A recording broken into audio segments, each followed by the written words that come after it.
দেখো আজকে আমি কিন্তু যা যা রেসিপি বানিয়েছি সবটাই তোমাদের সাথে শেয়ার করছি। তো অবশেষে দেখো আজকে আমি কিন্তু বানাচ্ছি মোচার ডালনা, চিংড়ি মাছ দিয়ে মোচার ডালনা। ফাইনালি কিন্তু এটা হয়েই গেছে। দেখো দারুণ লাগে জানো তো এই মোচার ডালনা। তো এখন আমি এটা নামাবো, তাই নামাবার আগে এখানে 1 টিস্পুন ঘি আমি অ্যাড করলাম।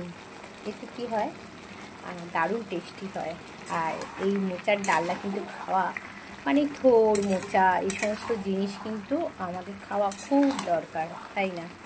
তো এটা দিয়ে কিন্তু আমরা দেখো রুটি, পরোটা কিংবা গরম ভাত সবটাই কিন্তু ভীষণ ভালো লাগে। তো পুরো রেসিপিটা হয়তো আমি শেয়ার করতে পারলাম না। আর ফাইনালি আমার কিন্তু এই মোচার ডালনাটা একদম রেডি হয়ে গেছে। তো ভীষণ টেস্টি। আর এই রেসিপিটা যেহেতু সবাই জানে তাই আর আমি শেয়ার করলাম না। তো আজকে কি লাঞ্চ মেনু বানিয়েছি চলো তোমাদের সাথে একটু শেয়ার করে দেবো। প্রতিদিনই তো তোমাদের সাথে লাঞ্চ মেনু শেয়ার করি, আজকেই বা কেন করবো না। এখানে দেখো যেটা হচ্ছে সর্ষে, কাঁচা লঙ্কা, পোস্ত বাটা দিয়ে কিন্তু পাবদা মাছের, তার সাথে 2-1টা পার্সে মাছ আছে, এটা একসাথে আমি ঝাল করেছি।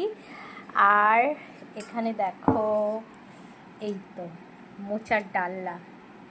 তোমরা কে পছন্দ করো অবশ্যই কিন্তু কমেন্ট করো। আর হ্যাঁ, তোমরা ভিডিও দেখে একটু লাইক করো, হ্যাঁ, তাহলে আমার একটু এনার্জি বাড়বে তোমাদের সাথে শেয়ার করার। আর অল্প একটু স্যালাড, যেমন আজকে আছে শশা, আর তার সাথে আছে ভাত। তো এই হচ্ছে বৃহস্পতিবারের আমাদের দুপুরের লাঞ্চ মেনু। তো কেমন লাগলো অবশ্যই কিন্তু কমেন্ট করে জানিও। আর এখন তোমাদের সাথে লং ভিডিও শেয়ার করতে পারছি না একটু প্রবলেমের জন্য, অবশ্যই করব। তো আপাতত যেগুলো শেয়ার করছি সেগুলো তোমরা দেখো আর কমেন্ট করে জানাও। চলো টাটা।